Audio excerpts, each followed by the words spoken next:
पवित्र पिता परमेश्वर, तू सत्य में राजाओं का राजा है, प्रभुओं का प्रभु, ईश्वरों का परमेश्वर। तू ही महिमा आदर स्तुति के योग्य है। जलाल, गौरव, प्रतिष्ठा, महिमा, सामर्थ, ज्ञान, धन सब तेरे हैं पिता।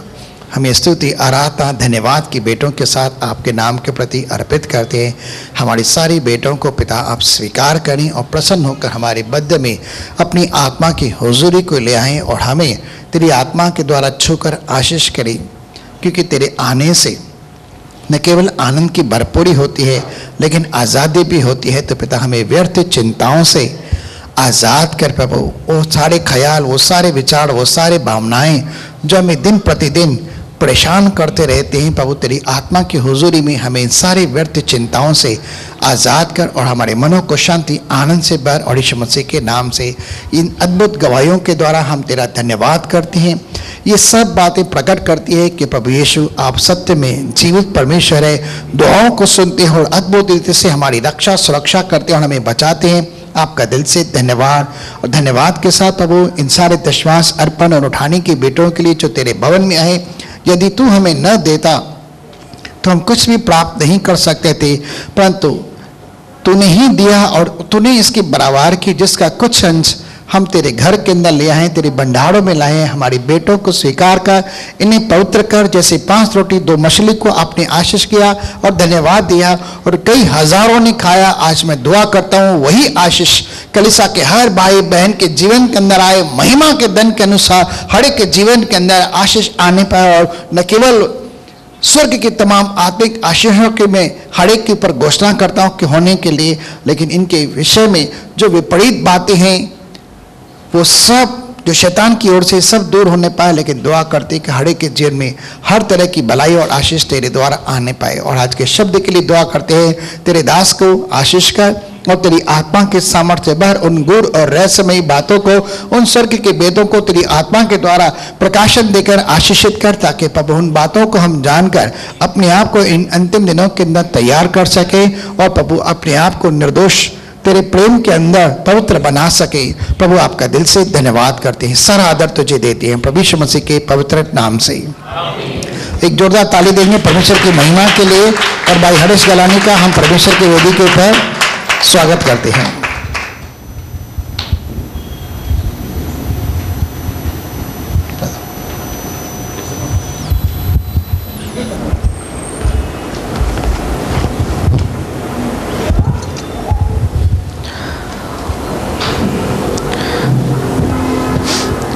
भाई वचन की ओर चलते हैं।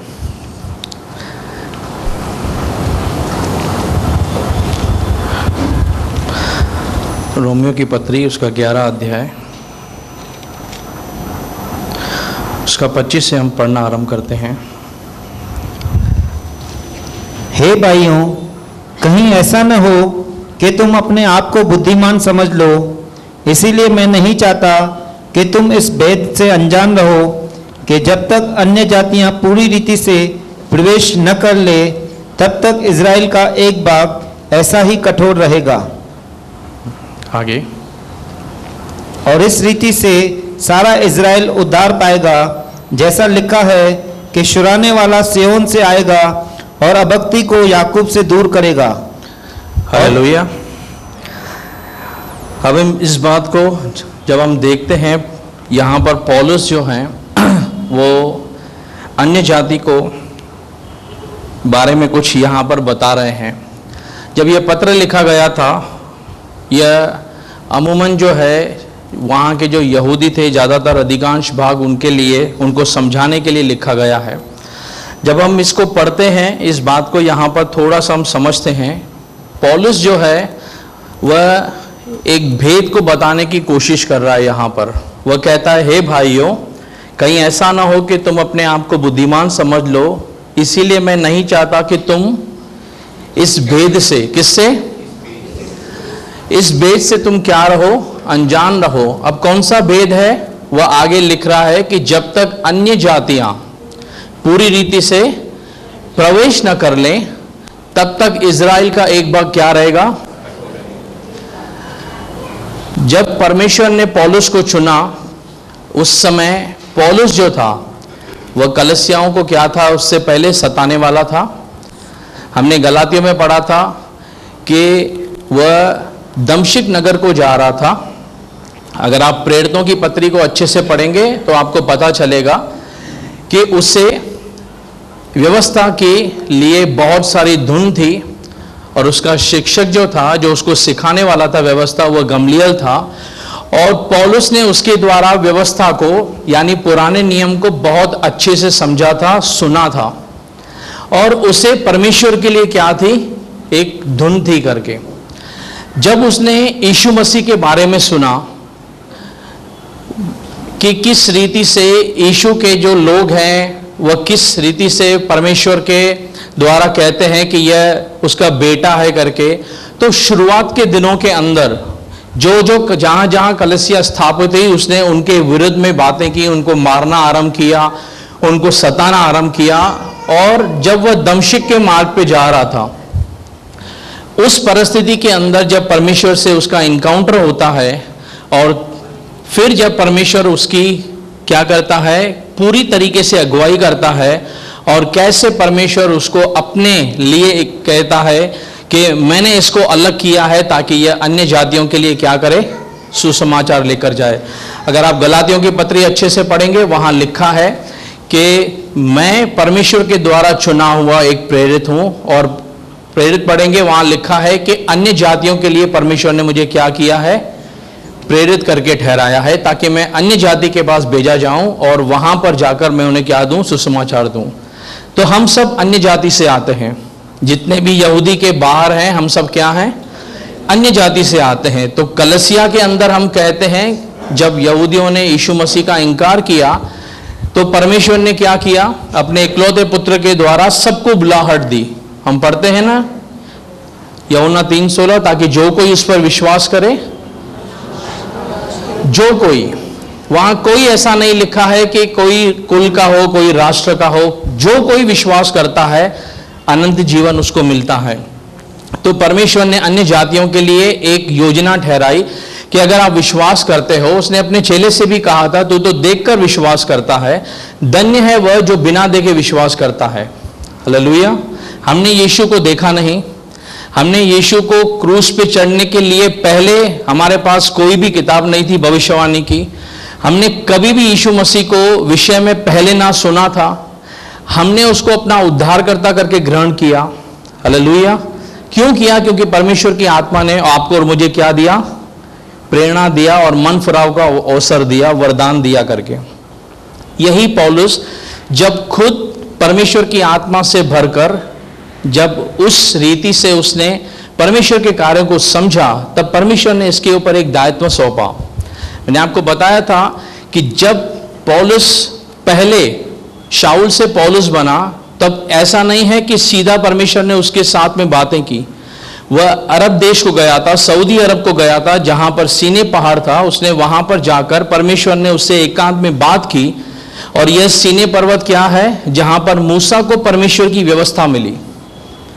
तो परमेश्वर ने जैसे मूसा को आने वाला मंदिर के विषय में बताया था कि मेरा घर कैसा होगा, मेरा मंदिर कैसा होगा, बाहरी आंगन कैसा होगा, पवित्र स्थान कैसा होगा, अति पवित्र स्थान कैसा होगा, क्या क्या तुम्हें रखना है, उस मंदिर के बारे में परमेश्वर ने पुराने नियम में जहां व्यवस्था थी मूसा को बताया था। नए नियम में हम आते हैं तो परमेश्वर जो है वह इस बात की पुष्टि करता है, उसको बताता है कि नए नियम में कलीसिया जो है, जो विश्वासी है, वह मेरा मंदिर है। समझिए इस बात को। इसीलिए पौलुस कहता है 1 कुरिन्थियों 3:16 में, क्या तुम नहीं जानते तुम परमेश्वर की आत्मा का मंदिर हो और परमेश्वर का आत्मा तुम्हारे अंदर क्या करता है, वास करता है। तब परमेश्वर ने अपने लोगों को जिन्होंने उस पर विश्वास किया है, वह उसके लिए कौन है, प्रिय है। कौन है? हम अन्य जाति से आते हैं। तो अन्य जाति से आते हैं, हम इज़राइल से नहीं आते हैं।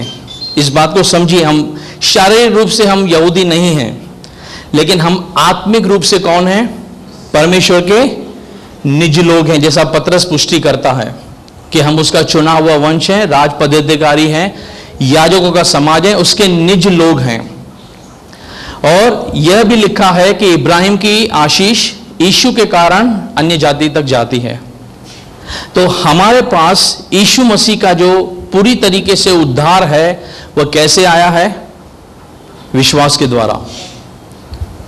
बराबर, आप विश्वास करते हैं इसीलिए आप उद्धार पाते हैं। अब बाइबल कहती है जब रोमियो के अंदर जब पौलुस इनको समझा रहा था तब तक क्या था? यहूदियों ने, यरूशलेम ने क्या किया था? यीशु मसीह का इनकार किया था, उसको क्रूस पे चढ़ाया था और विश्वास नहीं करते आज के दिन तक भी कि यीशु मसीह जो है वह परमेश्वर के पुत्र हैं। उस समय यीशु पौलुस के द्वारा एक संदेश देते हैं और वह कहता है कि जब तक अन्य जातियां, कौन? यानी हम पूरी तरीके से क्या ना हो, आ न जाएं, तब तक क्या होगा? इज़राइल का एक भाग जो है वो क्या रहेगा? कठोर रहेगा। अगर आप इसका इंग्लिश ट्रांसलेशन पढ़ेंगे वहां लिखा है अंधकार जो है वह इज़राइल के एक भाग पे छाया रहेगा।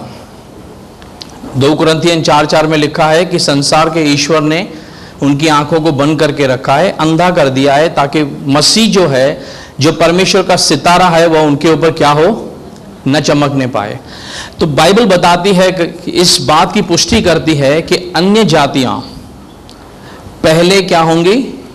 अंदर जाएंगी और तब तक इज़राइल क्या होगा? कठोर अवस्था के अंदर रहेगा। जब पौलुस इस बात को, चलिए आगे पढ़ते हैं, थोड़ा 26 पद को पढ़ते हैं। और इस रीति से सारा इज़राइल उद्धार पाएगा। इस रीति से कौन उद्धार पाएगा? यहां लिखा है इसी रीति से कलीसिया उद्धार पाएगी। यह इज़राइल के उद्धार के विषय में लिखा है क्योंकि वे अब तक अंधकार में हैं। उन्होंने अब तक माना नहीं है कि यीशु मसीह प्रभु है। मैंने अगली सभा में आपको बताया था, जकरिया 12 अध्याय में लिखा है, होशे के पुस्तक शायद 5 अध्याय में लिखा है कि जब वे तकलीफों में आएंगे, जब वे कठिन दौर में आएंगे और जब वे वहां से गुजरेंगे और उस समय उस पीड़ा में आकर वे मुझे पुकारेंगे, जैसा वे पहलुटे के लिए रोते हैं वैसा वे मेरे लिए रोएंगे, तब परमेश्वर आकर उनका क्या करेगा? उद्धार करेगा। और मत्ती 23 अध्याय में लिखा है कि हे यरूशलेम, अब से जब तक तू नहीं कहती धन्य है वह जो यहोवा के नाम से आता है, तू मुझे फिर से न देखेगी। यही होशे में लिखा हुआ है।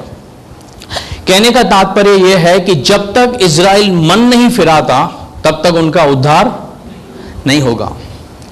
और परमेश्वर ने बुराई से उनके लिए भलाई रखी है करके, एक कठिन दौर से परमेश्वर ने उनके लिए भलाई को लेकर रखा है, ताकि परमेश्वर उनके लिए भी एक मार्ग को क्या करे? बचा के रखे। क्योंकि परमेश्वर वादा करके मुकरता नहीं। उसने इब्राहिम से वादा किया, इसहाक से वादा किया, याकूब से वादा किया, और परमेश्वर वादों को पकड़ के रखता है। हालेलुया। अगर आप विश्वास योग्य हैं, मैंने अगली सभा में भी आपको बताया था, परमेश्वर आपके पीढ़ी तक अपना विश्वास योग्यता बनाए रखता है। तो परमेश्वर ने इब्राहिम से जो वादा किया वो आज के दिन तक उसको क्या करता है? सिमरण करता है कि नहीं, मैंने इब्राहिम से वादा किया है, मैंने इसहाक से, याकूब से, इज़राइल से वादा किया है, मैं इनको छोड़ नहीं सकता। समझ रहे हैं? इसीलिए परमेश्वर आज के दिन तक इज़राइल चाहे उनके विरुद्ध में है, नहीं समझते हैं, फिर भी जब तक कठिनाइयों में आते हैं, जब दुश्मन उनको घेरते हैं, परमेश्वर उनकी सहायता करता है। अब वर्ल्ड में किसी भी देश के जाके पूछना कि इज़राइल का कितना हिस्सा है, लेकिन फिर भी इज़राइल जो है उसको हरा पाना जो है वो इतिहास में या वर्तमान में है। नामचीन जो देश है वह आज के तारीख में भी कभी पंक्ति नहीं बांधते इज़राइल के विरुद्ध में। हालेलुया। काफ़ी लोग समझते हैं क्योंकि अमेरिका उसको बैकअप करता है, इसीलिए अमेरिका पावरफुल है, इसीलिए लोग डरते हैं करके। याद रखिए, अमेरिका एक बात को जानता है, परमेश्वर ने वादा किया है जो तुझे आशीष देगा मैं उसे आशीष दूंगा। क्योंकि वह इज़राइल को सपोर्ट कर रहा है, इसीलिए अमेरिका भी आशीषित है। और जो इज़राइल के विरुद्ध जाता है, परमेश्वर उनसे लड़ेगा। आप देखेंगे, आप अगर न्यूज़ को चेक करेंगे, आज आपको पता चलेगा इज़राइल इस समय चारों तरफ से घिरता जा रहा है युद्ध से। उसके देश उसको क्या कर रहे हैं? सारे विरोधी उसको घेरना आरंभ किए हैं करके। और पहला थिस्सलुनीयन 5 अध्याय में यही लिखा है, जब तुम इज़राइल को सेनाओं से घिरा हुआ देखो, समझ जाना वह जो दिन है वह द्वार पर है। तो हमारे लिए परमेश्वर ने जो योजना रखी है वह दिन बहुत निकट आ रहा है। हालेलुया। इसीलिए पौलुस कहता है कि यहां की चिंता मत करो, संसार पे मन मत लगाओ। कहां मन लगाओ? स्वर्ग पर, जहां मसीह वर्तमान है। इसीलिए इस बात को समझिए कि वर्तमान समय में हम कौन से पायदान पे खड़े हैं और आने वाला समय कैसा होगा। जब पौलुस इस बात को लिख रहा है कि अन्य जातियां जब पूरी रीति से जब तक प्रवेश ना कर लेंगी, इजराइल क्या रहेगा? अंधकार रहेगा। हालेलुया। चलिए इस बात को थोड़ा सा और डीप में समझते हैं कि कैसे इजराइल जो है वह रोका गया है, कैसे परमेश्वर ने हमें आशीष दी है। पहले इसको कंप्लीट करते हैं, आगे पढ़िए। छुड़ाने वाला सियोन से आएगा। कहां से आएगा? सियोन कहां पर है? सियोन यानी यरूशलेम। वह कहां पर आएगा? इजराइल से आएगा। आगे, और अभक्ति को याकूब से दूर करेगा। किसको? किसको? अभक्ति को याकूब से दूर करेगा। क्योंकि वर्तमान समय में वे, आप देखेंगे, भले वे आराधना करते हैं, स्तुति करते हैं, जब भी उनका पर्व आता है वे वेस्टर्न वॉल पे जाते हैं, क्योंकि इस समय मंदिर वर्तमान नहीं है और उस एरिया के बीच में एक वॉल बनाया गया है जिसको वेस्टर्न वॉल करके कहते हैं। जब भी उनके पर्व आते हैं वे भीड़ की भीड़ इकट्ठा होती है, उपवास के साथ, प्रार्थना के साथ, रोने के साथ वे वहां पर दुआएं करते हैं और मसीहा को पुकारते हैं कि आ जाओ। हालेलुया। तो क्या करते हैं वे? भक्ति करते हैं, आराधना करते हैं कि नहीं? आप चेक कीजिए, गूगल पे, नेट पे चेक कीजिए, यूट्यूब पे सर्च कीजिए, वे कौन सी तादाद में वहां पर इकट्ठा होते हैं। लेकिन फिर भी बाइबल कहता है उनकी समझ के अंदर जो क्या है, पत्थर पड़ा हुआ है, वह अभक्ति से उनको आकर उस समय निकालेगा। आगे, और उनके साथ मेरी यही वाचा होगी, जबकि मैं उनके पापों को दूर कर दूंगा। आगे, वे सुसमाचार के भाव से तो तुम्हारे बैरी है। वे सुसमाचार के हिसाब से कौन है? कौन है? क्योंकि वे विश्वास नहीं करते हैं। सुसमाचार क्या है? कि यीशु मसीह हमारे पापों के लिए मारा गया, गाड़ा गया और तीसरे दिन जी उठा और उसी के द्वारा हमें उद्धार मिला है। यह सुसमाचार है। वे इस बात को मानते नहीं हैं, इसलिए वे सुसमाचार के हिसाब से कौन है? कौन है? तो बैरी से क्या करेंगे? क्या करेंगे? बैर करेंगे। बैरी से बैर करना चाहिए। हालेलुया। करना चाहिए कि नहीं? क्योंकि बैरी है। बाइबल क्या कहता है? अपने बैरी के लिए क्या कर? प्रार्थना कर। तो इसलिए हमें इजराइल की आत्मिक दशा के लिए क्या करना है? कि परमेश्वर उनकी आंखें खुलने दे, वे समझ पाए, वे तुझे ग्रहण कर पाए और वे अंधकार से बाहर आ पाए करके। हालेलुया। जो ठाना गया है उनके लिए वह होके रहेगा। लेकिन जितने अधिक से अधिक लोग मन फिराएंगे, वे उस भयानक आखिरी सप्ताह से, जो दानियल का हमने देखा, जो वह 7 साल है, उससे बचाए जा सकते हैं। तो आज भी अगर कोई यहूदी है वह मन फिराता है तो वह कलीसिया के रूप में गिना जाता है। तो हम अधिकाधिक प्रार्थना करेंगे ताकि परमेश्वर बहुत सारे लोगों को, चाहे वह दुनिया के किसी भी कोने में हो, उसे मन फिराव का अवसर दे सकता है। जैसे हम अपने रिश्तेदारों के लिए, दोस्तों के लिए, मित्रों के लिए या किसी भी परिवार के सदस्य के लिए दुआ करते हैं, वैसे ही हम इजराइल के उन लोगों के लिए जो अब तक यीशु मसीह को नहीं मानते हैं या जिनकी आंखें बंद हैं, जिनको पता नहीं है यीशु कौन है, वे क्या करें? इस बात को अंगीकार करें। तो प्रार्थना करते रहिए, क्योंकि बाइबल कहता है जो उन्हें आशीष देगा वो खुद भी आशीष पाएगा। हालेलुया। चलिए आगे पढ़िए। परंतु चुन लिए जाने के भाव से बाप दादाओं के प्यारे हैं। चुन लिए जाने के हिसाब से, क्योंकि परमेश्वर ने उनको चुना है। जैसे मुझको और आपको चुना कि तुम एक चुना हुआ वंश हो, वैसे ही परमेश्वर ने उनको चुना है। चुना कि नहीं? उसने कहा इब्राहिम को, मैं तुझसे एक जाति को बनाऊंगा। उसने कहा देख ये नगर जो ये जहां जहां दिखता है, मैं तेरे वंश को इसका अधिकारी बनाऊंगा। हालेलुया। और अगर आप सर्च करेंगे आपको पता चलेगा कि जब परमेश्वर ने इब्राहिम से वादा किया था और जितनी सारी जमीन दिखाई दी करके कि ये सारी जमीन जो है मैं तेरे वंशजों को देने चाहता हूं करके, इतिहास बताता है उसमें से करीबन 30% भी आज तक इजराइल ने लिया नहीं है। कितना? तो कितना बाकी है? बहुत बाकी है। तो परमेश्वर अपने वादों को क्या करता है? उसने हजारों साल पहले जो वादा किया उसको भी वह पूरा करेगा। वह इब्राहिम को वहां पर लाके दिखाएगा, देख मैं तेरे वंशजों को क्या किया हूं, यहां पर बसाया हूं। इसीलिए तो परमेश्वर ने क्या किया, आपको और मुझे क्या किया? इब्राहिम कौन है? कुलपिता। तो अन्य जातियों में से परमेश्वर ने हमें बुलाया और आत्मिक रीति से हमें क्या बनाया? इजराइल बनाया, ताकि हम भी क्या हों, उसके साथ में आशीष के भागीदार हों। आगे, क्योंकि परमेश्वर अपने वरदानों से और बुलाहट से कभी पीछे नहीं हटता। परमेश्वर अपने वरदानों से, अपने बुलाहट से, अपने प्लान से, अपने सिस्टम से कभी क्या होता है? दूर नहीं जाता। अब इन चीजों को थोड़ा सा समझने के लिए आप अगर घर में रोमियो का 9, 10 और 11 पढ़ेंगे आपको और अधिक पता चलेगा कि पौलुस कौन से बातों को गहराई से लिख रहा है।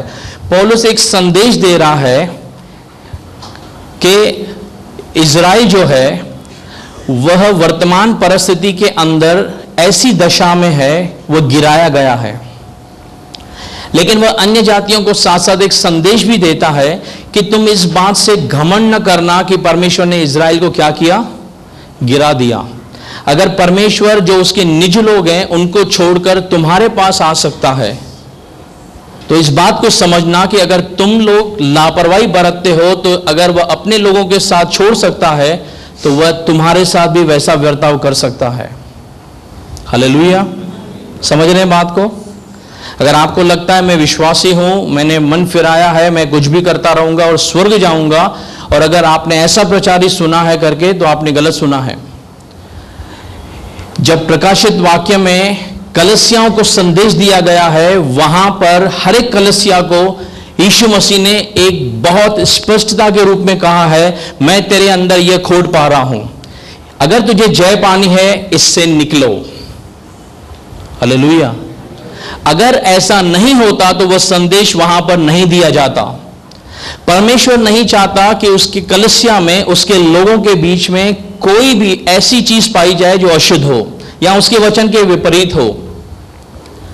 और अगर ऐसी कोई चीज है तो बाइबल कहती है आज भी हमारा परमेश्वर के पास मध्यस्थ है, पवित्र आत्मा है। हम अपने हर एक वीकनेस के लिए, कमजोरी के लिए, हर एक जहां से हम निकलना चाहते हैं, परमेश्वर का सामर्थ हमें निकलने की क्या देता है? प्रेरणा देता है, हिम्मत देता है। तो हम प्रभु से मांग सकते हैं हर एक कमजोरी के लिए, ताकि जब यीशु आए हम में से कोई भी जन जो है किसी भी परिस्थिति के अंदर अयोग्य न ठहरे। हालेलुया। मुझे एक चीज बताइए, अगर किसी ने कोई गुनाह किया और उसको अदालत लेके जाया गया, अब मान लीजिए कि एक तरफ पुलिस खड़ी है, वह कटघरे में खड़ा है और जज अपने सीट पे बैठा हुआ है। जब उसको लाया गया, वह अदालत के अंदर बेड़ियों में जकड़ के लाया गया, बराबर। तो सब लोगों ने इस बात को कहा कि यह तो आज गया, इसको जेल में डाल दिया जाएगा। वह आके खड़ा हुआ वहां पर और उसने जज को एक गुहार लगाई करके, मान लीजिए करके, कि मैंने गुनाह किया, ये किया है और मैं आपसे क्षमा याचना चाहता हूं करके। और जज को उसके ऊपर रहम आ गया और जज ने उसके ऊपर पेनल्टी लगा दी कि आपके पास 2 लाख, 5 लाख, 10 लाख की पेनल्टी है, आप भरो और लेकर जाओ, इसको फ्री कर दो। मुझे एक चीज बताइए, उसके बाद कौन से पुलिस के अंदर, कौन से ऐसे अधिकारी के अंदर ताकत होगी कि उसको फिर से बंदीगृह में डाल पाए? होगा? क्यों? क्योंकि जो जज के सीट पे बैठा है उसके पास पावर है। उसने कह दिया, उसके बाद कोई भी हो उसको टच नहीं कर सकता। तो बाइबल बताती है कि अगर परमेश्वर यीशु जो है हम उसके लहू के द्वारा शुद्ध बनते हैं, तो दुनिया की कोई ताकत जो है मुझे और आपको किसी भी तरीके से रोक ना पाएगी। तो वह जेल जाएगा या बाहर आएगा, किसने तय किया? जज ने।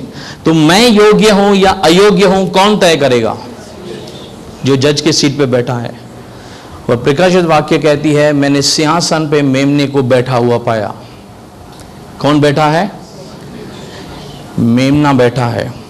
जब हम प्रकाशित वाक्य में चलेंगे, मैं आपसे रिक्वेस्ट करता हूं कि आप कोई भी सभा मिस मत करना।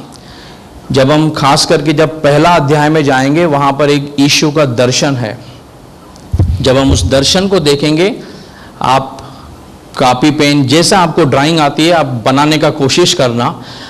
मैं आपको एक चीज प्रोत्साहन के रूप में बोलता हूं, अगर आपने उस चित्र को बना के समझ लिया कि यीशु मसीह का असली व्यक्तित्व क्या है, आप जब तक स्तुति आराधना में रहेंगे या उसकी प्रेजेंस में रहेंगे, आप थरथराने के बिना रुक नहीं पाएंगे। हम गीत गाते हैं, यशाया ने देखा परमेश्वर को कैसे गिर पड़ा, कैसे मुर्दोसा गिर पड़ा। और यूहन्ना ने क्या देखा? यूहन्ना ने जब देखा कि जलते हुए द्वीपों के अंदर वह व्यक्ति खड़ा है जो हमारे साथ गलील के नगरों में चला करता था, और यहां पर स्वर्ग में उसकी महिमा कैसी है, बाइबल कहता है वह मूर्छित होकर गिर पड़ा। और यहेजकेल में हमने पढ़ा था, जब यहेजकेल ने दर्शन देखा था, वह मूर्छा खा के वह भी गिर पड़ा था। जब आप परमेश्वर को, जब आप यीशु के असली व्यक्तित्व को समझते हैं कि स्वर्ग के अंदर बैठा यीशु की महिमा क्या है, मैं आपको चैलेंज करता हूं करके, उस समय आप परमेश्वर की प्रेजेंस में बिना थरथराए नहीं रह पाएंगे। हालेलुया।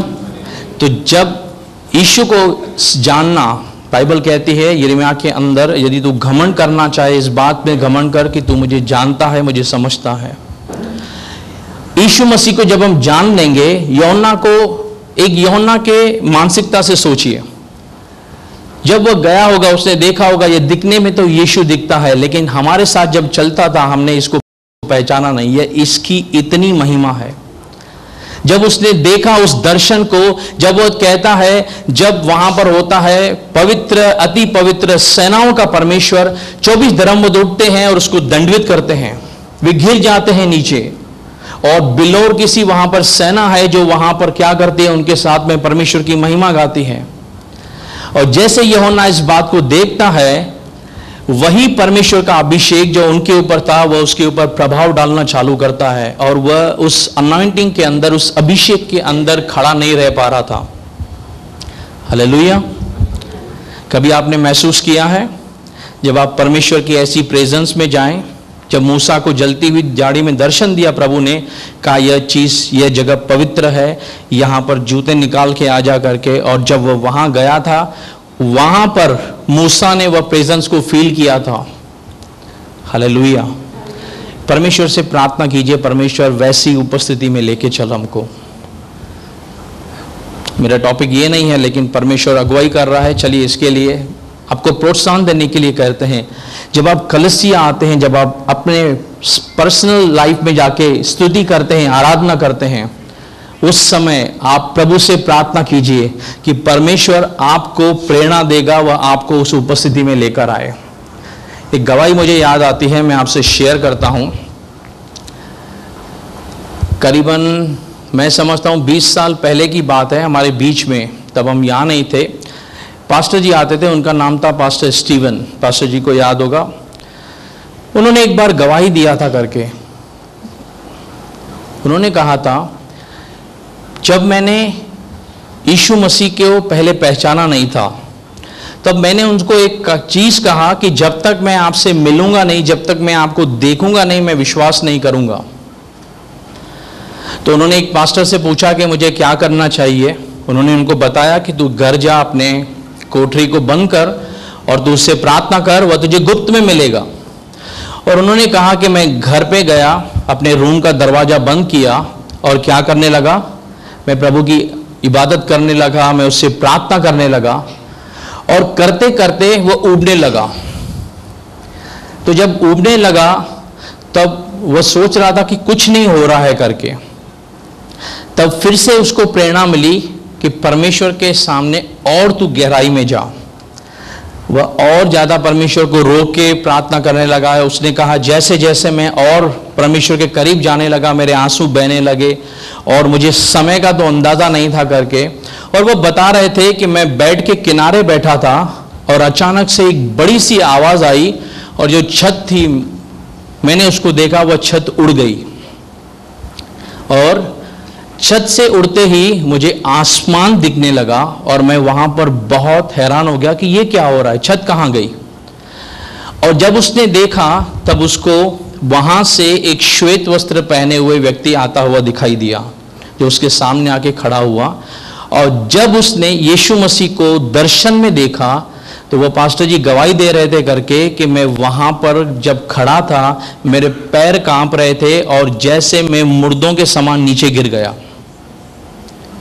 हालेलुया। थोड़े समय के बाद फिर से उनको जब रिकवर हुआ, उनको उठाया गया, उस प्रभु के दूत ने जिन्होंने दर्शन दिया उनको उठाया, तब उन्होंने उनसे रिक्वेस्ट किया कि 5 मिनट के लिए आप यहीं पर रुको, मैं अपनी पत्नी को बुलाता हूं, वह भी अगर देख लेगी तो वह भी आपके मेरे साथ वह आपकी क्या करेंगे, इबादत करेंगे। तब उन्होंने दरवाज़ा खोला और जोर जोर से चिल्लाया, अपनी पत्नी का नाम लिया लेकिन वो सुन नहीं रहे थे करके। और उनको रूम से बाहर वह जा नहीं पा रहे थे कि नहीं अगर मैं चला गया तो परमेश्वर की प्रेजेंस चली जाएगी। उन्होंने बहुत जोर जोर से चिल्लाया, जोर जोर से चिल्लाया कि सारे घर में जहां कहीं भी होगी वह दिखाई देगी। कुछ नहीं हुआ। फिर वे प्रभु के साथ में थोड़ा समय वहां पर रहे और फिर से क्या हुए, वहीं पर बेहोश हो गए। थोड़ी समय के बाद जब उनको होश आया तो उनको पता चला कि परमेश्वर की आत्मा के साथ, उनके दूत के साथ उनका इनकाउंटर हुआ है। तो वे जब बाहर गए उन्होंने दरवाज़ा खोला और उनकी जो पत्नी थी वह सामने मेज़ पर कुछ सब्जी काट रही थी। तब उनको जाके कहा कि मैं इतना ज़ोर ज़ोर से चिल्ला रहा था, आप कहाँ पर थे, उनको पूरा मंजर बताया।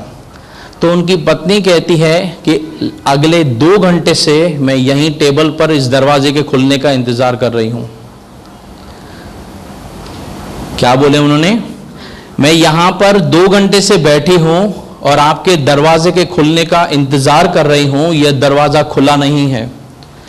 और मैं दरवाजे को नॉक भी किया लेकिन कोई आवाज नहीं आई और मुझे घबराहट हो रही थी, मैं देखना चाहती थी कि आप कहां पर हैं। तब जब उन्होंने बताया, इस बात की गवाही दी कि जब मैंने प्रभु से पूछा करके कि परमेश्वर ऐसा क्यों हुआ, तब उन्होंने एक चीज कही कि तू जिसको भूख और प्यास है मैं अपने आप को उस पर प्रकट करता हूं। वह किसी के कहने पर किसी के ऊपर प्रकट नहीं होने वाला। अगर आप चाहते हैं कि परमेश्वर की आत्मा के साथ, परमेश्वर के साथ आपका इनकाउंटर हो, ऐसे अंदर से आपको जिज्ञासा होनी चाहिए परमेश्वर से मिलने के लिए। हालेलुया। तो जब हम इस समय में जी रहे हैं, जब हम देख रहे हैं कि परमेश्वर के निज लोग जो हैं, इज़राइल जो हैं, जब उन्होंने परमेश्वर को क्या किया, समझना तो दूर की बात है, अपनाना तो उनके लिए भूख प्यास, उनको ढूंढना तो अलग बात है, उनको त्याग दिया। तो परमेश्वर ने क्या किया, उनको छोड़कर अन्य जाति के पास गया और उनको बुलाहट दी, तुम में से जो आना चाहता है आ सकता है। हालेलुया। और इस बात की जो पुष्टि है वह परमेश्वर ने पौलुस के द्वारा की करके। मैं इसके लिए जब पौलुस के विषय में देखता हूं, पौलुस यहां कहता है कि इस भेद को आप समझ लो, क्योंकि परमेश्वर ने पौलुस के पास अमूमन 7 से 8 कुछ ऐसे सीक्रेट्स थे जो परमेश्वर ने पौलुस के साथ शेयर किए। और कलसिया का जाना, पौलुस वह व्यक्ति था जिसको पहले परमेश्वर ने प्रकट किया कलसिया कैसे यहां से जाएगी। हालेलुया। आप इस बात की स्टडी कीजिए अच्छे से।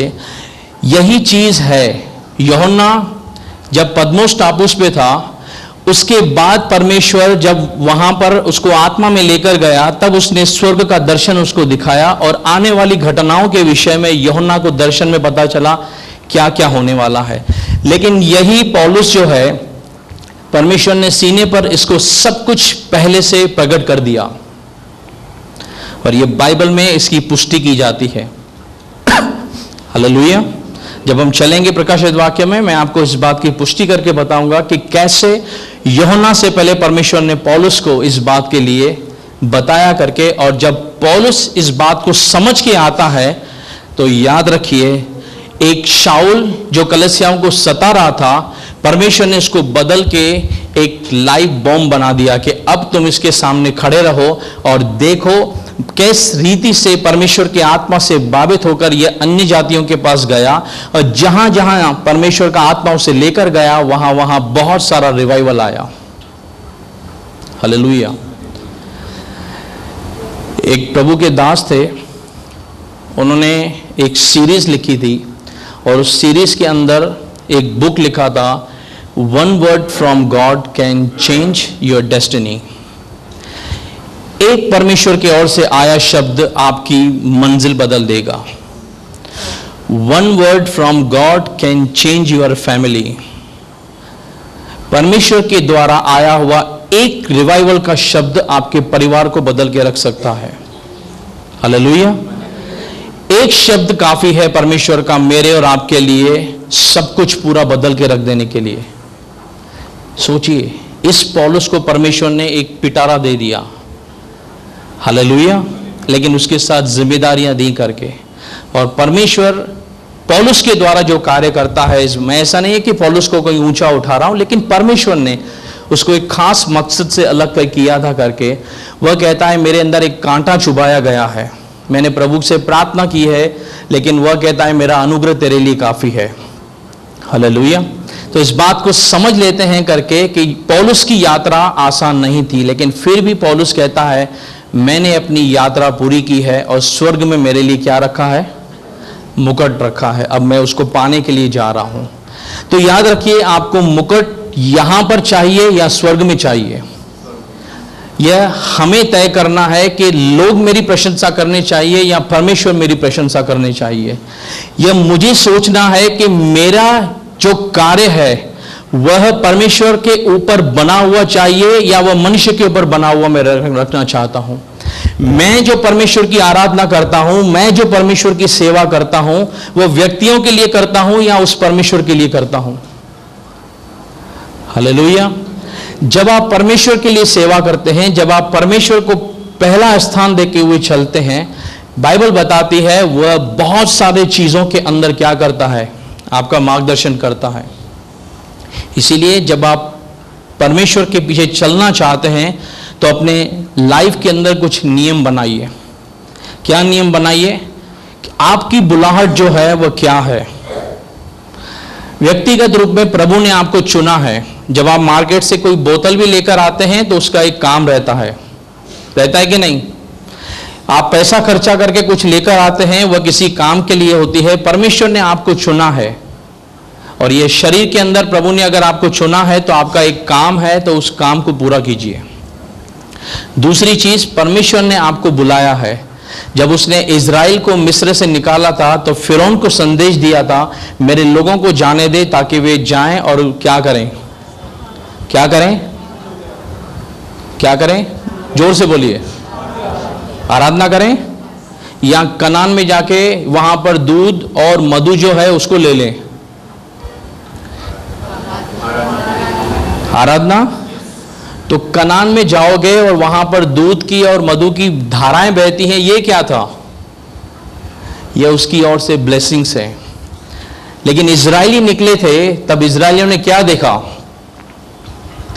कहां है दूध, कहां है धाराएं, कहां है वो मधु? हमें वह चाहिए। वे भूल गए कि परमेश्वर ने उनको निकाला है पहले उसकी आराधना करने के लिए। इसीलिए बाइबल कहता है तुम उसके राज्य की और धर्म की खोज करो, बाकी सब कुछ तुम्हें क्या होगा? हम क्या करते हैं? हम उल्टा करते हैं। हमें सब कुछ चाहिए, उसके बाद हम परमेश्वर के राज्य की खोज करते हैं। इस बात को समझिए, परमेश्वर मुझे और आपको हर एक परिस्थिति में, हर एक चीज में सब कुछ मुहैया करा सकता है। अलिया को अकाल के समय में परमेश्वर ने नॉनवेज दिया कि नहीं? परमेश्वर ने कोविड के समय सबको संभाला कि नहीं? हो सकता है आने वाला समय कोविड से अति भयानक हो। हालेलुया। अगर वैसा समय आता है, क्या आप तैयार हैं? अगर आपका नींव परमेश्वर है तो आप परिस्थिति से कहेंगे जो कुछ है आने दो, मेरा परमेश्वर मेरे आगे खड़ा है। अगर आपकी नींव परमेश्वर नहीं है तो फिर आपका हृदय डरेगा, आपका हृदय कांपेगा, नहीं मैं तैयार नहीं हूं। इसीलिए अपने आप को तैयार कीजिए। अपने आप को, मैंने आपको कहा, अगर जज देखता है आपको, वह कहता है कि आप योग्य हैं माफी के, आप चले जाओ बाहर, कोई आपको रोक नहीं सकता। वैसे ही यीशु देखना चाहिए कि आपकी दौड़ जो है उसके साथ ईमान से है, वफा से है, फिर आपको चाहे कोई कैसा भी कहे आपको रोक नहीं सकता। लेकिन मान लीजिए हम यहां पर दुनिया के अंदर खड़े हैं, मैं यहां पर प्रचार कर रहा हूं, मैं सब कुछ करता हूं, और यीशु के आगमन के दिन यीशु ने मुझे सामने से रेड कार्ड दिखा दिया, यू आर नॉट एलिजिबल, आप योग्य नहीं है स्वर्ग जाने के लिए। हालेलुया। फिर मैं क्या कहूंगा उसको? मैं कलीसिया में खड़ा होकर तेरे आगमन के लिए सबको तैयार करता था। यीशु ने कहा जो कुछ भी करते हो करके इससे कोई फर्क नहीं पड़ता। जो योग्यता दूसरों के लिए थी वो मेरे लिए भी थी। दूसरों को तैयार करते थे, खुद को क्यों नहीं तैयार किया? हालेलुया। इस बात को समझिए। मुझे अगर जाना है, मेरी योग्यता परमेश्वर के सामने बनी होनी चाहिए। आपको जाना है, आपकी योग्यता परमेश्वर के सामने खड़ी रहनी चाहिए। बाइबल इस बात को कहती है, सबके कामों को आग परखेगी। जिसका काम बना हुआ मिलेगा वह एंट्री पाएगा, जिसका काम बना हुआ नहीं मिलेगा वह अगले पड़ाव की ओर जाएगा। हालेलुया। मैं फिर से कहता हूं, मेरा टॉपिक यह नहीं था। मैं परमेश्वर की हुजूरी में आपसे एक गवाही शेयर करना चाहता हूं। मैं आज बहुत स्ट्रगल कर रहा था कि मेरे पास सिखाने को बहुत कुछ है। मैं फिर से कहता हूं, मैं कोई भी चीज़ों को बता के या सोच के नहीं आया। आज मुझे क्या जाके बोलना है, मैं प्रभु से बार बार पूछ रहा था, प्रभु मुझे आज कौन सा टॉपिक मैं यहां से स्टार्ट करूं। लेकिन परमेश्वर की आत्मा ने मुझे प्रोत्साहन दिया पौलुस के विषय में। चल पौलुस के विषय से हम स्टार्ट करते हैं, हम कलीसिया के निकलने के विषय में यहां से करते हैं। और मैं सोच के आया रोमन्स का, मैं यहाँ से इंट्रोडक्शन देके और सीधा में हम लोग चलेंगे पहला कोरिन्थियन या पहला थिस्सलुनीयन, कैसे परमेश्वर कलीसिया को यहाँ से निकाल रहा है। लेकिन परमेश्वर चाहता है अगर हमें प्रोत्साहन देने के लिए हम वैसा चलेंगे। मेरे कहने का तात्पर्य यह है कि आज आप जो दौड़ दौड़ रहे हैं वह अगर आखिरी लाइन तक, फिनिशिंग लाइन तक नहीं पहुंच रही है तो आज की दौड़ कल आपका क्या करेगी? व्यर्थ साबित होगी। इसीलिए अपने आप को तैयार कीजिए। हालेलुया। मैं एक वीडियो देख रहा था, उसके अंदर एक व्यक्ति था, वो डेली 20 से 25 किलोमीटर दौड़ता था डेली। करीबन उसको दौड़ते दौड़ते आधा साल बीत गया। एक व्यक्ति ने उसको पूछा कि मैं आपको डेली देखता हूं, आप दौड़ लगाते हैं, मैं जानना चाहता हूं कि क्यों आप ऐसा करते हो। तब उस व्यक्ति ने बताया कि मुझे एक रेस में हिस्सा लेना है, और जब मुझे उस रेस में दौड़ना है तो मुझे समय सीमा दी जाएगी और इस टाइम के अनुसार मुझे वहां पर उस दौड़ को कंप्लीट करना है। तब उसने कहा कि फिर आप डेली क्यों दौड़ते हो? तब उसने एक चीज वहां पर जो कही वह मुझे बहुत अच्छी लगती है। उसने कहा, कल जितना मैंने समय लिया था मैं उस समय को तोड़ना चाहता हूं। मैं जो आज करना चाहता हूं, मैं कल जहां पर नहीं पहुंचा था मैं आज वहां पर रहना चाहता हूं, और मैं खुद को क्या करना चाहता हूं? डेवलप करना चाहता हूं। पहले दिन 25 किलोमीटर दौड़ने के लिए मैंने 1 घंटे का समय लिया, और वहां से 6 महीने होते होते यह समय 35 मिनटों में कन्वर्ट हुआ है। मैं इतना दौड़ लेता हूं करके। तो उसने कहा आपका टारगेट क्या है? उसने कहा मेरा टारगेट है 27-28 मिनट। जब तक वो अचीव नहीं होता मैं दौड़ता रहूंगा। हालेलुया। कहने का मतलब क्या है? हमारी दौड़ किसके साथ है? किसके साथ है? बोलिए। पड़ोसी के साथ? पड़ोसी को छोड़ दीजिए, पड़ोसी कैसा दौड़ता है उसको छोड़ दीजिए। मेरी दौड़, आपकी दौड़ हमारे साथ है। मैं कल जो नहीं बन पाया मैं आज वो बनना चाहता हूं। मैं परमेश्वर के पास कल कुछ काम नहीं कर पाया, मैं आज करना चाहता हूं। मैंने इतने साल प्रभु में आने के बाद व्यर्थ गंवाए, नहीं कर पाया, मैं आज करना चाहता हूं, ताकि जब यीशु मसीह आए वह मेरा पिछला रिकॉर्ड देखकर नहीं, लेकिन जो मैं आज करता हूं वह देखकर मुझे कहने पाए, ठीक है तू देर से स्टार्ट हुआ लेकिन कोई बात नहीं, आजा धन्य विश्वास योग्य सेवक, मैं तुझे अधिकारी बनाता हूं। हालेलुया। याद रखिए, यीशु मनुष्य नहीं कि आपका पक्ष ले या पक्षपात करे, वह परमेश्वर है। जो कुछ हम करते हैं वो उसके सामने बना रहता है, चाहे वह अच्छा हो चाहे वह बुरा हो। हालेलुया। इसीलिए पौलुस एक चीज को समझाना चाहता है। आइए चलिए हम लोग 25 पद में फिर से आते हैं। प्रभु का आत्मा, समय हो चला है, उसकी हम अगली सभा में जाएंगे। यहाँ पर जो चीज के विषय में वो बोल रहा है, हे भाइयों, कहीं ऐसा ना हो कि तुम अपने आप को बुद्धिमान समझ लो, इसीलिए मैं नहीं चाहता कि तुम इस भेद से, एक सीक्रेट से, एक मिस्ट्री से क्या हो, अनजान रहो। और वह मिस्ट्री क्या है कि हम लोग जो हैं, जो अन्य जातियों से हैं, जो कलीसिया है और जो परमेश्वर ने अन्य जातियों को बुलाहट दी है करके, वे जब तक प्रवेश न कर लें, इजरायली क्या रहेंगे, कठोर रहेंगे। इसका मतलब जो इजराइलियों के लिए समय ठाना गया है, उससे पहले परमेश्वर ने अन्य जातियों का जो समय है उसको क्या किया है, ब्लॉक किया है। अब इस चीज को, लास्ट चीज को मैं आपको समझाना चाहता हूं, ध्यान से समझिएगा। परमेश्वर ने 69 सप्ताह जो थे, जो हमने दानियल में सीखा था, 69 वीक्स जो थे, वह यीशु मसीह के समय में पूरा कर दिया।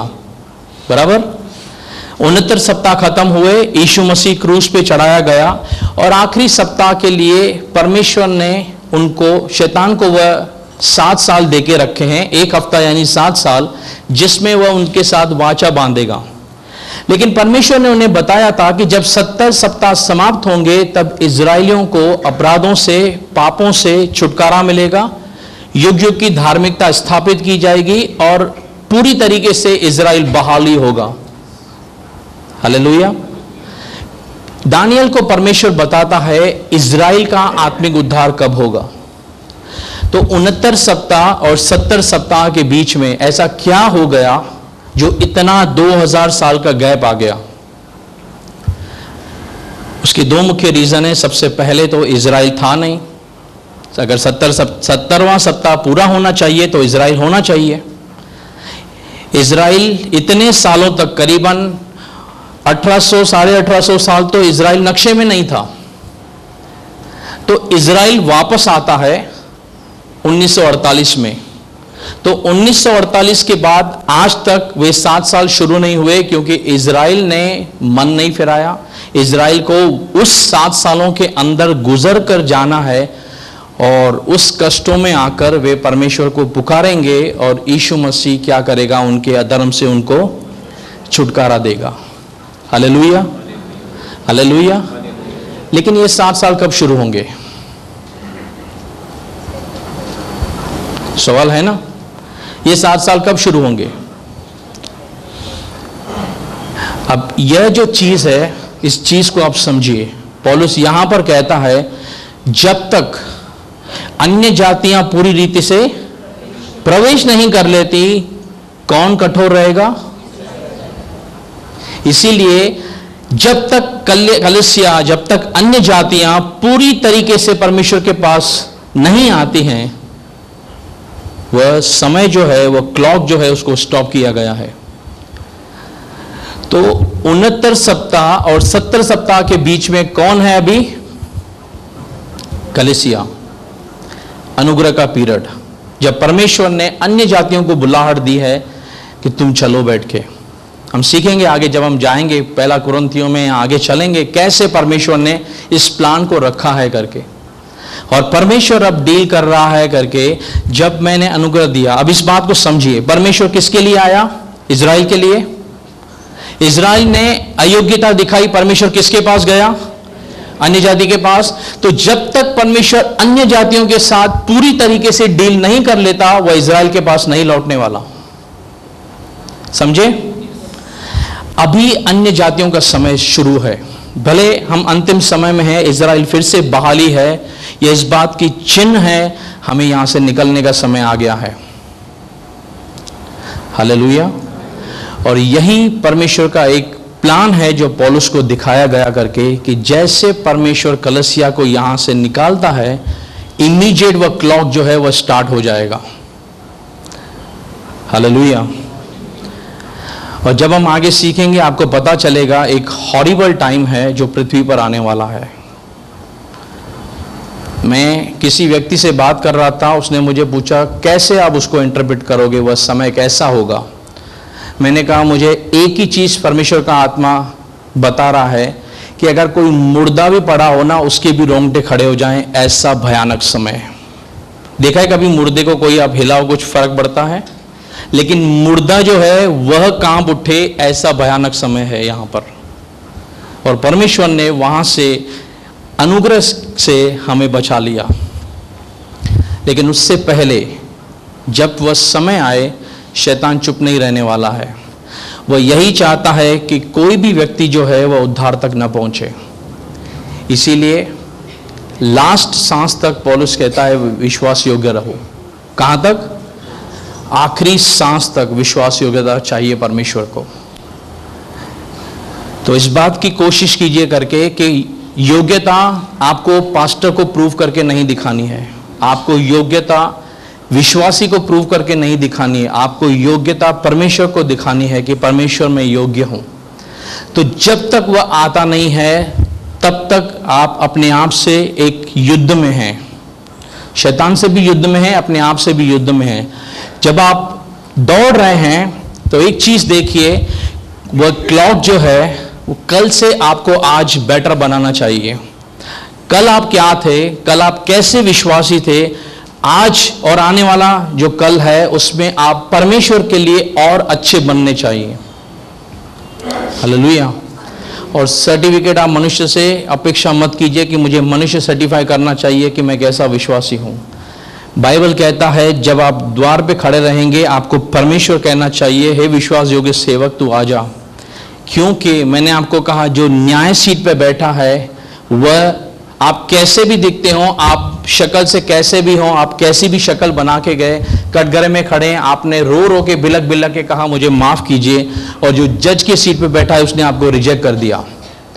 सब लोग सोचते होंगे यार ये ऐसे व्यक्ति पे दया कैसे नहीं की जज ने, ये तो हम उसको छोड़ने को तैयार हैं लेकिन जज ने उसको क्यों नहीं छोड़ा। तो क्या पुलिस वाले उसकी शक्ल देकर उसको छोड़ देंगे? क्योंकि जज ने उसको सजा दे दी है तो उसको लेके जाना पड़ेगा। वैसे ही मेरी और आपको एक ऐसा समय है, यहां पर बुरा समय होगा, लेकिन याद रखिए हमें वहां चलकर पूरा चिट्ठा परमेश्वर के सामने देना है। यीशु मसीह के सामने सारा चिट्ठा खोलेगा, आ जाओ अब तुम नीचे को छोड़ो, मैं तुम्हें दिखाता हूं नीचे क्या न्याय हो रहा है, लेकिन अब तुम ऊपर आकर न्याय करो। तो मुझे और आपको भी न्याय देना है, मुझे और आपको भी प्रभु के सामने खड़ा होना है। इसीलिए इस बात की कोशिश कीजिए कि जब हम पृथ्वी पर जी रहे हैं, शैतान आपकी दौड़ को स्टॉप नहीं करना चाहिए, आप परमेश्वर के साथ में पीछे ना हटने चाहिए, आपकी रफ्तार धीमी ना पड़नी चाहिए, और सबसे मेन बात आप आखिरी सांस तक यीशु को अपना प्रभु करके पूरी तरीके से साबित करते हुए रहने चाहिए। वरना ऐसा ना हो आप लास्ट पड़ाव में आकर कोई ऐसा कदम उठाएं या कोई ऐसी सोच रखें जिसके द्वारा आपका उद्धार चला जाए, वैसे लापरवाही मत कीजिए। तो परमेश्वर के साथ अपना निजी संबंध बनाइए, प्रभु से प्रार्थना कीजिए कि प्रभु मैं आपके साथ में बढ़ना चाहता हूं। ऐसा इनकाउंटर जो परमेश्वर ने किसी और को दिया, पौलुस को दिया, मुझे और आपको नहीं देगा, ऐसा नहीं हो सकता। हालेलुया। चलिए प्रार्थना करते हैं।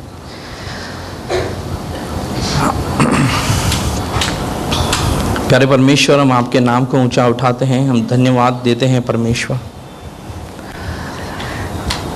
प्रभु हमने देखा कि तू मनुष्य नहीं है और तू किसी का पक्षपात नहीं करता। प्रभु तूने इजराइलियों को पिता परमेश्वर बुलाहट दी, बार बार तूने उनको समझाया पिता परमेश्वर, चेतावनियां दी। प्रभु जी 23 अध्याय इस बात की पुष्टि करता है मत्ती का कि तूने नबियों को भेजा और उन्होंने उसको मार दिया पिता परमेश्वर। तूने इकलौते पुत्र को भेजा, उनको भी उसने मार दिया पिता परमेश्वर।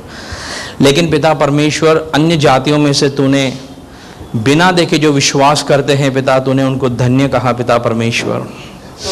लेकिन प्रभु मरकुस का 4 अध्याय इस बात को हमें आगाह करता है कि वह बीज जो रास्ते पे गिरे पिता, जिनको पक्षी आके लेकर गए, शैतान आके बीजों को चुरा के लेकर जाता है, जो वचन उनके अंदर बोया गया शैतान वहां से आके उनको चुराता है। तो आज हम प्रार्थना करते हैं प्रभु, चाहे हम वचन कहां से भी तेरी आत्मा के द्वारा जो वचन हमें मिलता है पिता परमेश्वर, जो तेरे आधार पे जो तेरा पवित्र आत्मा हमें सिखाता है पिता परमेश्वर, वो वचन प्रभु चुराने न पाए पिता कोई भी। प्रभु हम इस बात के लिए आपसे सहायता मांगते हैं परमेश्वर, हमारे हृदय को, हमारे अंदर को अच्छी जमीन बनाओ पिता परमेश्वर, वहां पर 30, 60 और 100 गुना वचन फलवंत हो पिता परमेश्वर। प्रभु हम मनुष्य के सामने धार्मिकता को अपने न दिखाएं पिता, लेकिन हम प्रार्थना करते हैं हमारी धार्मिकता तेरे सामने सिद्ध होने पाए पिता परमेश्वर। पिता हम आखिर में प्रार्थना करते हैं कि हम एक दौड़ में हैं प्रभु, जब संसार में जाते हैं हम भूल जाते हैं प्रभु, संसार की चीजें जब हम शारीरिक चीजों से उलझते हैं तब हम प्रभु भूल जाते हैं पिता परमेश्वर। प्रभु हमें उस समय भी सिमरण दिला कि हम यहाँ पर परदेसी हैं, हमें यहाँ से थोड़े समय में जाना है प्रभु जी। और अंत में प्रभु जैसे आपका आत्मा अगुवाई दे रहा है, हम सब कलीसिया मिलकर इजराइल को पिता इस समय पिता पुत्र पवित्र आत्मा के नाम से आशीष देते हैं प्रभु। इस नेशन को, उस जाति को तू आशीष कर पिता परमेश्वर। उनकी आंखें बंद हैं पिता परमेश्वर, लेकिन आज उनके हृदय खुलने दे पिता परमेश्वर। अधिकाधिक लोग जो हैं, जब जो वहाँ पर गॉस्पेल बांट रहे हैं प्रभु जी, जो वहाँ पर सुसमाचार दे रहे हैं प्रभु, धन्य हैं वे उनके पांव प्रभु, जो वहाँ पर मेहनत कर रहे हैं पिता परमेश्वर। प्रभु हम प्रार्थना करते हैं वहाँ पर उनकी हिफाजत करना, और हम विशेष प्रार्थना करते हैं इस समय इजराइल की आंखें खोलने पाए पिता परमेश्वर, ताकि पिता परमेश्वर जो उनके लिए ठाना गया है प्रभु, जितने अधिक से अधिक बचाए जा सकते हैं और तेरे सामने प्रभु घुटना टेकना चाहते हैं, यह हमारे लिए एक बहुत बड़ा प्रभु जी ऑफर होगा, बोनस होगा पिता परमेश्वर। और परमेश्वर हम प्रार्थना करते हैं हर एक कलीसिया, हर एक विश्वासी की रक्षा कर, सुरक्षा कर, ताकि शैतान उनमें से किसी को भी प्रभु जी पीछे न हटाने पाए। जो बैकस्लाइड हो गए हैं आज आप बोझ दे रहे हैं, उनके लिए प्रार्थना करते हैं प्रभु, उनसे बातें कर, उनको लौटा के लेकर आए, ऐसी हमारी आपसे दुआ है, प्रार्थना है परमेश्वर। हम अपने लिए प्रार्थना करते हैं हमारी तैयारी प्रभु अधूरी न रहने पाए, हम डेली आपसे प्रभु एक संबंध बना सकें, ऐसी हमारी आपसे प्रार्थना है परमेश्वर। हम घटते जाएं लेकिन आप हमारे अंदर बढ़ते जाएं पिता परमेश्वर। दुआ प्रार्थना मिलकर सारी कलीसिया यीशु के नाम से मांगते हैं, सुन और स्वीकार कर हमारे आत्मिक पिता, आमीन। प्रभु आप सबको आशीष दे।